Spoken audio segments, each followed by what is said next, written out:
Hello and welcome to another episode of the CPMC podcast. I am MC, as always, joined by CP. Chris, what's going on tonight? Man, not much. We were just talking a little bit before the show, and I can already tell you're very irritated. You told me yesterday that you've been on this diet, and you're snapping at everybody. You basically reamed me out. I mean, before the show started, I almost didn't continue with the call. You were berating me so badly. But I hope, for the sake of our show tonight, I hope you can dial it back just a tiny bit for our listeners tonight. I'm going to go the other way, Chris. I'm going to dial it up a notch right Oh now. God. And I haven't eaten since I had about 18 baby carrots at 3 p.m. today. That's my last meal. Just was at softball practice for 3 hours. So dialing it back is just not going to be an option. You better have a good team tonight because I'm not going to be holding back any punches tonight when it comes to evaluating this league. Oh man, apologies to our listeners. I hope you guys can take it. But listen, you can get brutal honesty here from Matt. I'll try and play the good cop to Matt's bad cop tonight. The good news, though, Chris, which may snap me out of my funk, is we're going to do a mock rookie draft tonight. We used to do those with regularity 2 years ago. It just became too much, too redundant. So we kind of only do them on special occasions. And we've got a special occasion tonight, which is we're going to take a look at it for this league. A quick note about the rookies this year, Chris. I've never been more disappointed in a rookie class compared to the hype that they were getting even a year, 2 years in advance. I think we've traded away all of our rookie picks and got good value for them, and I couldn't be happier. Yeah, I mean, this is not, this is not lack of food, Matt talking. I mean, this is facts here. I'm with you. I can't stand this draft. I hate it. Especially like you said, compared to what we thought it was going to be. We're going to go through the draft. We did it beforehand to kind of set ourselves up for what we want to draft and how. And you get to a certain point in the draft and you're just like, really, this is what I have to choose from? It's disgusting. I really don't like it. I mean, obviously you have the slam dunk 101, which we'll get to, no spoilers. But aside from that, I mean, I don't feel good about any of it. All right, well, we're going to get to that probably in the second part tonight. So, for the first part, for our new listeners out there, we're going to power rank these teams, how we see them as they're built right now, how we project them to perform in 2023. So, we'll start in our first part of the show before we take a break, going 12 through 7. We'll take a little break. Second half of the show, we'll be going 6 through 1, and we'll add in our rookie mock draft there at the end. So, Chris, I'm ready to get into this thing right now. Let's get to our number 12 team. And we're starting with So Many Mans. So Many Mans is our number 12 team. There we are. All right, we're looking at right now Lamar Jackson. I'm not going to mention Ty Johnson. We got Al Jair. We've got Bob Woods, Richie James, Darren Waller, Adam Thielen, Zay Jones, Michael Pittman. Superflex is currently Tyler Conklin. Not a great site there. Who do we have on the bench? Clyde Edwards-Helaire, Sterling Shepard, maybe worth a mention. That's about it. And I didn't say much. No first or second this year. That's trouble. He doesn't have his own first in 2024. Looks like this thing may have gone awry a year or two ago. And he's starting to right the ship, which we can appreciate the heck out of, right? He's obviously heading the right direction, looking a couple years out to rebuild this thing. So I'm going to commend him. I know I said I was going to come out guns a-blazing, but I hate to do that with a guy who's actually making moves in the right direction. And this guy is definitely doing that. So well done. It's just begun. Keep it going.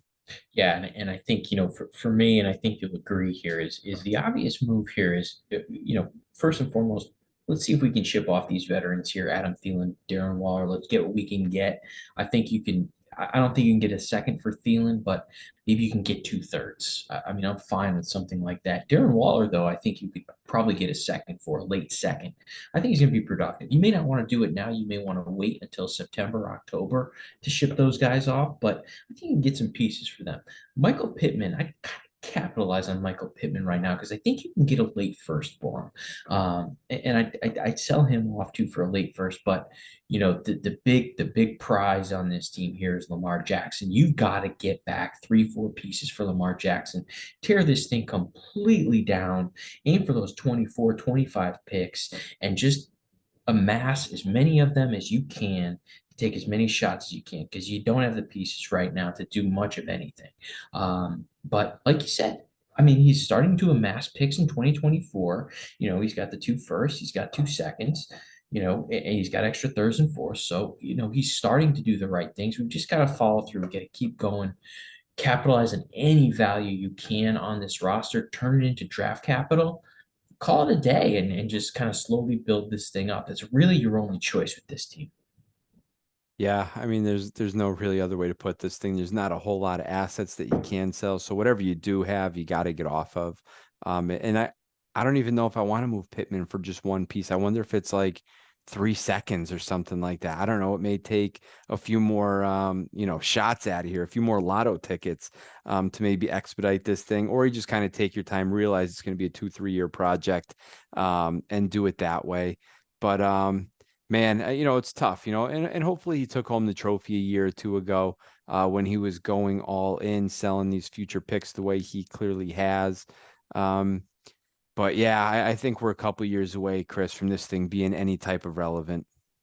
Yeah, I mean, there's really not a whole lot else to add, Matt. It's just simply just simply going to be a long road here, and we've got to do our best to capitalize on any sort of value we can. Scan those waiver wires. If you get a guy who's kind of a 1 year wonder, sell him off for a second and just kind of move on. All right, let's move on to number 11. We got the Goonies here at number 11. Chris, is it weird that Goonies was like never on my radar as a kid? I've never seen it now as an adult. I mean, I never even heard of it when I was Nah, it was 11, before 12. yeah, it was before your time. I mean, it, Did it you see was. it? I mean, I have. I didn't see it when it first came out because it was before my time too. I mean, I was probably 8 years old when it came out, something like that. So you were 6 at the time. It wasn't really on our radar. But I It's think if I said that to people around our age that I've never seen it, they would be beside themselves that I've never seen the Goonies. well, I mean, you're not a man of culture, so this is not surprising. So, I mean. I don't think people who watch the Goonies are people of culture, are Oh, they? come on. Come on. At this point, you should have seen it by now. It's on TV. It's a decent movie. Come on. I refuse. I will never. All right, let's take a look at this team, the Goonies. We got Trey Lance, Jerome Ford, we got Haskins, Garrett Wilson, Christian Kirk, Dawson Knox, Darnell Mooney, Dotson, Elijah Moore, Jordan Love at the super flex spot. We've got Kyler Murray on the bench. He's obviously going to be inserted at some point. Past that, we've got Alec Pierce. I'm higher on him than most, I think, Chris. I loved him in college. I think he's going to be fine. I think he's going to carve out a role for himself out there in Indy. Nothing else really in the tight end situation. All right, here's something that we could sink our teeth into, Chris, right? These picks are really is gonna turn this team around, right? He's got 101, 105, 106, and 110. He's also got 201. He's got a slew of 24s as well. So it looks like at some point this guy made that pivot to rebuilding. So we absolutely love that, Chris. I mean, there's nothing we like to say better than you've got guys in this league who are hitting the reset button and already ahead of the game. So again, hats off to this team as well. They've put themselves in phenomenal shape to turn this thing around. I think they'll be relevant as soon as 2024, Chris. I agree 100%. I think 2024, he's going to be relevant. I think he's going to be competitive. He's got the piece at hand here. For me, I think, the key for this team is quarterback play, right? I mean, we need to see what we have in Trey Lance. Again, we're going to get to the rookie mock eventually, and we'll see what happens there. But, we'll see if he can add a quarterback there. But between Kyler, Jordan Love, Trey Lance, we've got to figure out what the heck we have. Because I would love to be able to spend our 3 firsts in 2024 strictly on position players. If we can do that, we've got our quarterback settled. I think this team could be well on its way to being a playoff team in 2024. This upcoming year, probably not going to happen. I mean, not enough pieces here. Too many things need to go right. But, building blocks are here, the foundation, right? Because we've got Garrett Wilson, Christian Kirk. Those guys aren't going anywhere anytime soon. Jahan Dotson, same thing. We hope he takes a step up this year. And then all these picks. So this is a team that absolutely the arrow is pointing way, way up. I think, I would just simply stay the course with this team. I'm not going to make any moves. I'm going to keep the 101 with this team. I know a lot of times we would say, I think with a team like this, feel it out for 101, because you don't want to waste a year with Bijan Robinson. But I think with this team potentially being super competitive in 2024, I'm going to stick and pick at 101. And obviously, I spoiled who he's going to take at 101, but this is a team I definitely want to take Bijan Robinson and keep the pick. I mean, he's going to be a top two, top three dynasty pick in startups.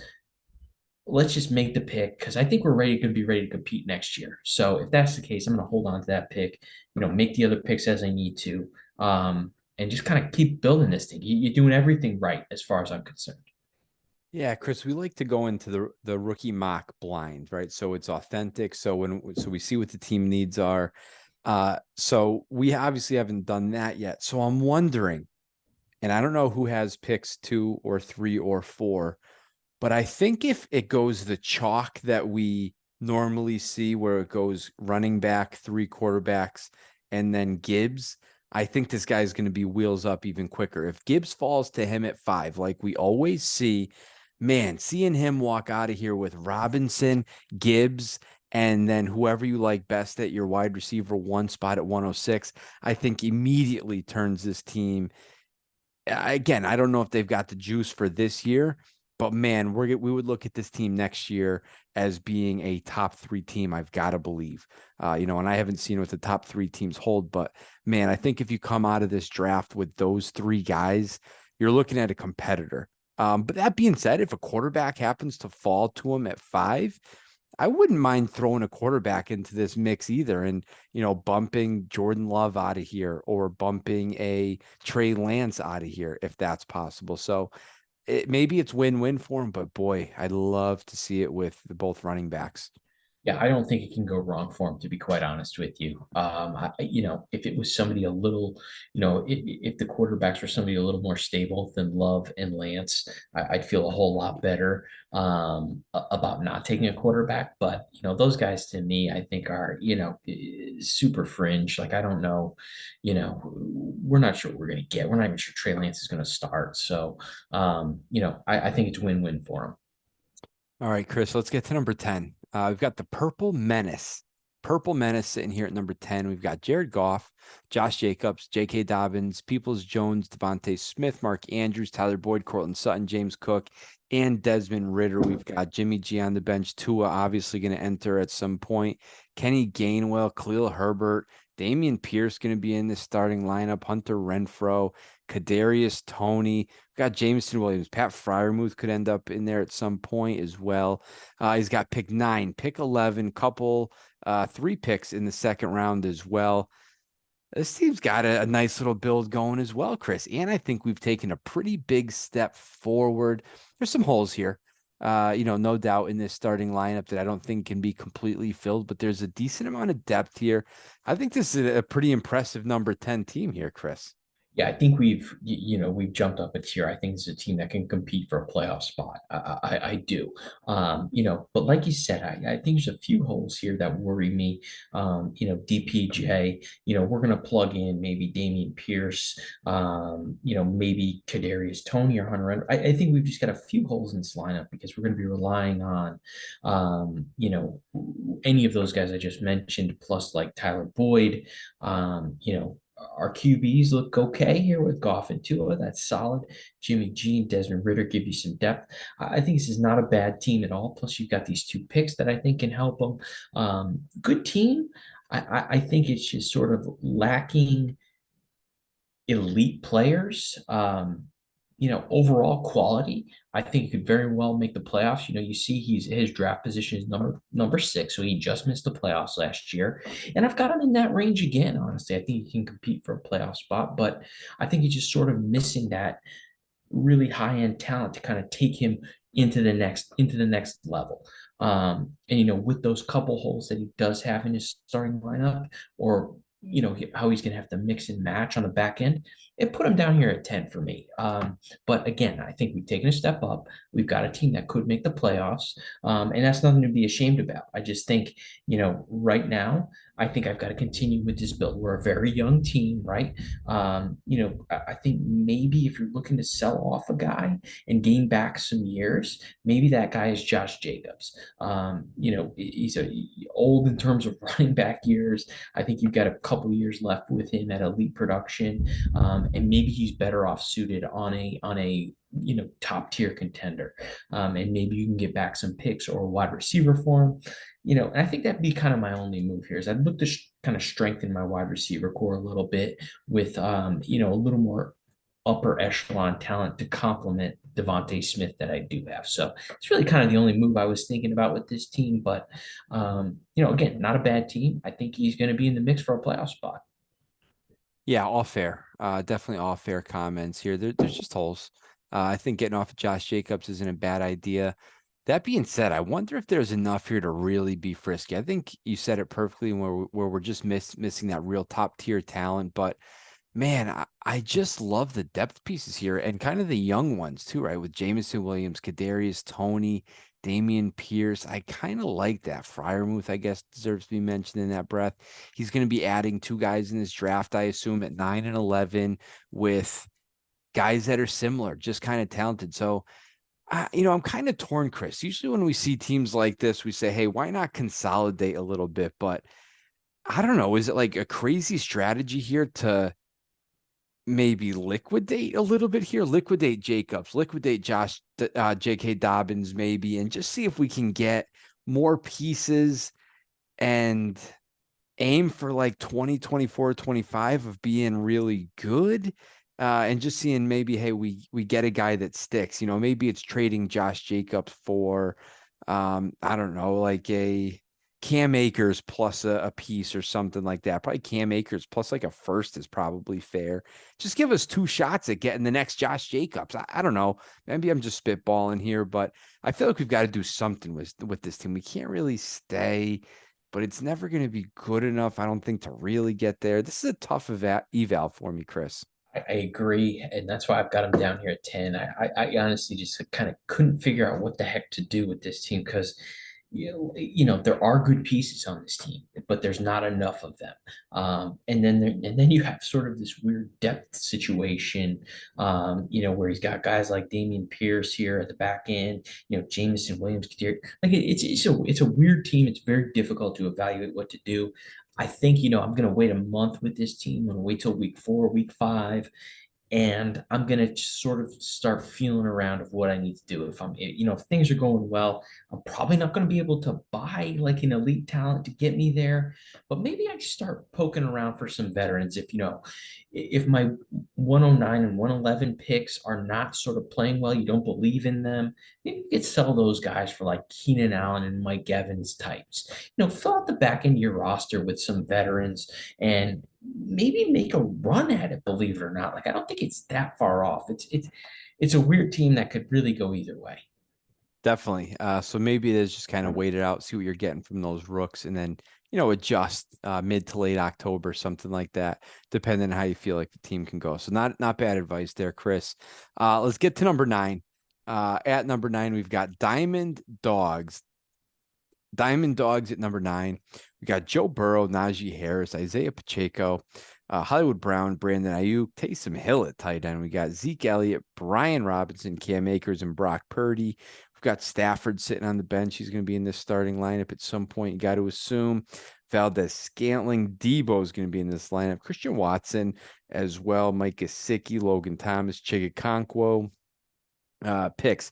He's got 112. And then in 2024, he doesn't have a first or a second. So this is another good team here, man. When you were looking at this, was there a tier of 10 teams that you thought could have been playoff teams? Yeah, honestly, and I think, probably the top 2 or 3, I think are a tier above. And then you've got this middle class here between 4 through 10. I think that honestly could be competing for playoff spots. And I And do think they're going to be competitive. even 11 too, if that draft breaks right for him, he's going to be a scary team too. Yeah, let's not go overboard with that. I mean, things have to break really right for him, I think, for the 11 team. But yeah, I mean, it's a quality team. I think it's quality league. I think there's quite a bit of parity here. I think the top two teams are a little bit above, but yeah, I mean, this is another quality team in my opinion. You sub out Taysom Hill, Zeke Elliott, and Brian Robinson for Debo, Christian Watson, and Mike Gesicki, and I think you've got something here. You don't have a lot of depth. You've got Matthew Stafford in this lineup, most likely. Brock Purdy is your QB3. No real depth. I mean, it's kind of the issue here. 112 gets you something. But with the starting lineup, I can't see a reason for this team not to compete for a playoff spot. I think, when you're relying on, Najee Harris and Isaiah Pacheco in a half PPR league, that's not the best RB duo. And I think that's what ended up putting him down at number 9 for me. But again, no real holes in the starting lineup. I think there's just not really that upper echelon player, aside from Joe Burrow, right? You've got quality players, but no real game breakers outside of Burrow. So, that again kind of pushed him down a little bit. That and the running back situation pushed him down. It's another team I think I just want to wait and see, Matt. I want to see what's happening. I want to see if Pacheco takes a step up. I want to see if Cam Akers is playing out of his mind, which again I think could happen in LA this year. I want to see how Debo's doing with Ayuk. So again, another team I just want to wait and see because I think they're gonna be competitive and I think they're gonna compete for a playoff spot. So let's wait and see with this team too. I hate to say it. Chris, a couple weeks ago, you asked me on a show who's a guy outside like the first 3, 4 rounds of startup drafts that I think could be going in like the first or second round at the same time next year. And I don't even remember what the heck my answer was. It might have been the answer I'm about to give you related to this team. And the answer that I want to go with is Najee Harris. I think it's kind of a make or break year for him. And he's sliding into the late 4th, 5th round in drafts that I've been doing so far. And I've honestly drafted him just about everywhere because I think the type of bell cow situation he could be in, whether he's good or not, it may not even matter. There's a lot of talk about Pitt having upgraded their offensive line. I can't imagine they're going to let Kenny Pickett sling the thing. Going to be a lot of Najee Harris, I've got to believe. So that's a guy to be on the lookout for to answer that question yet again for this crew. But everything you said about this team is right. But I do think it is stick and pick. It is pretty young too. It's just kind of unproven, right? With some of these guys with Akers, Brian Robinson, even I'll just say that Ayuk Debo situation out there in San Fran. I think they come with their question marks as well. Christian Watson, what's he going to do with Jordan Love? I don't know. There's question marks here, Chris. I think 9 is probably a fair ranking because I think it may be a little less volatile than what we've seen. But I also don't feel like it can really go nuts going forward.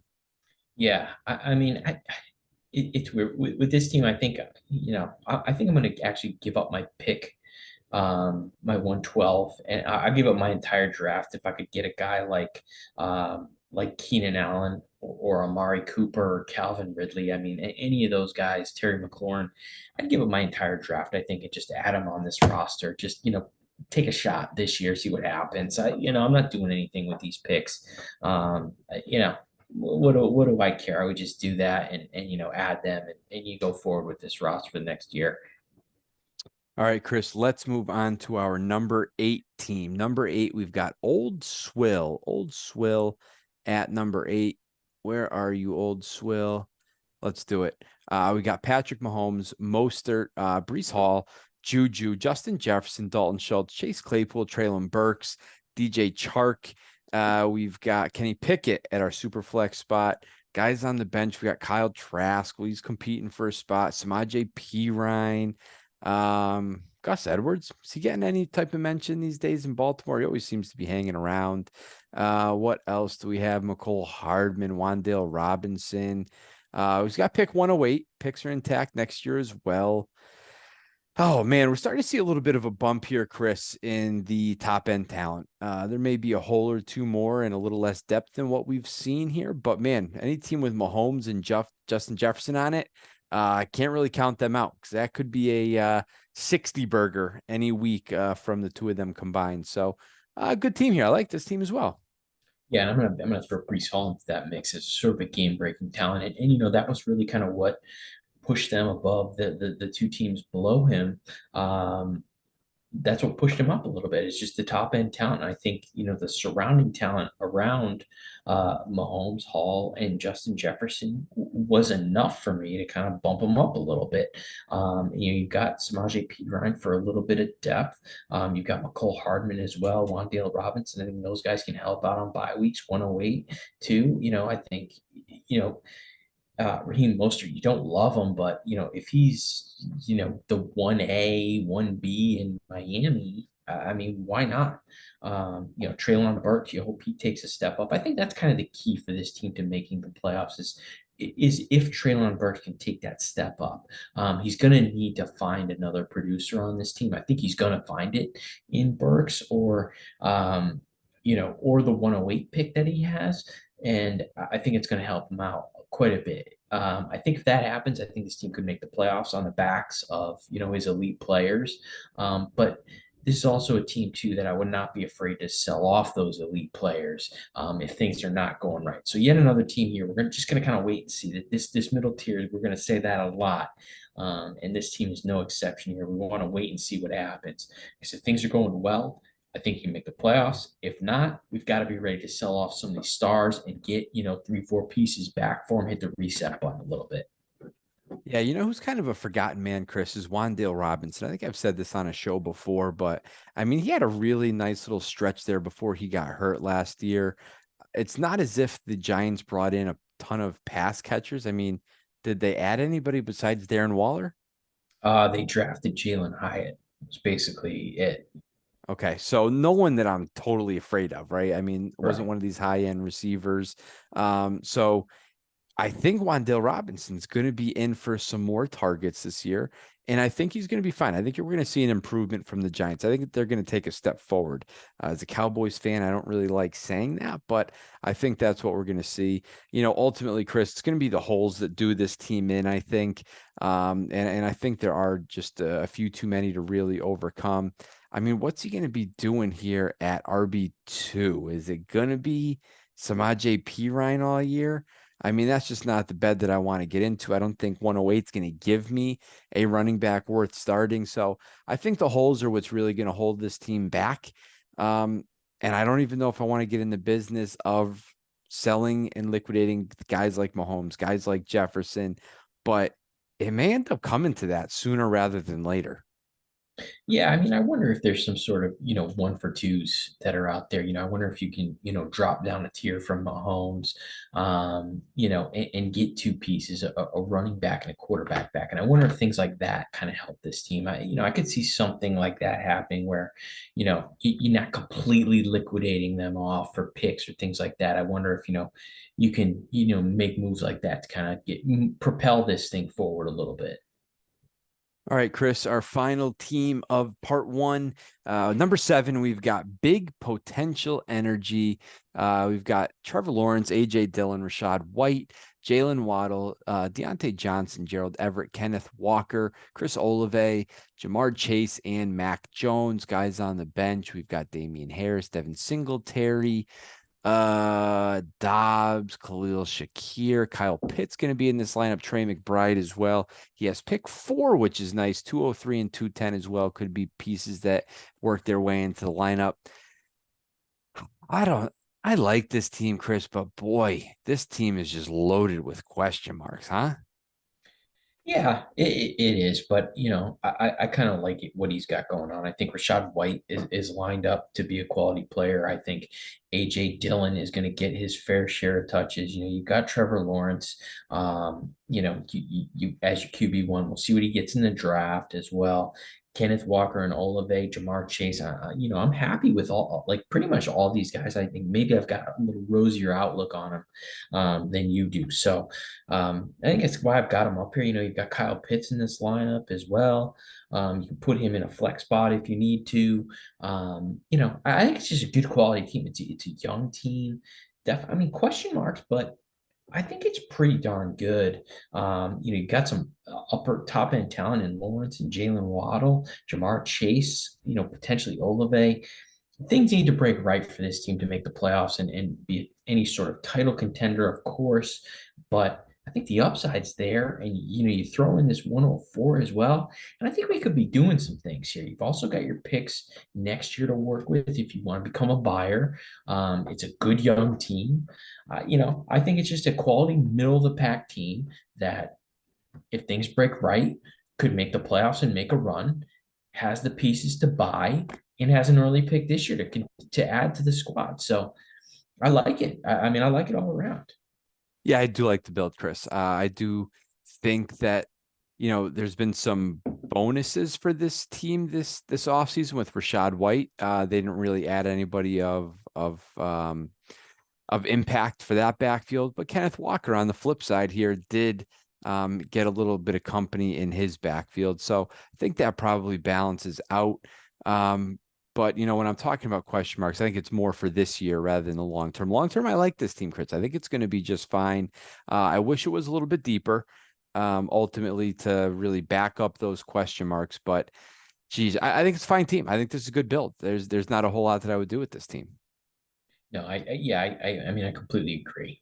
There's not a whole lot I would do either. I'd kind of sit tight with this young team, add what I add in 104, and just kind of see what happens this season. I wouldn't be afraid to buy with this team. There's not a whole lot of guys I would sell, but I wouldn't be afraid to buy with this team, I think, and I wouldn't be afraid to stand pat either. That's kind of how I would break it down.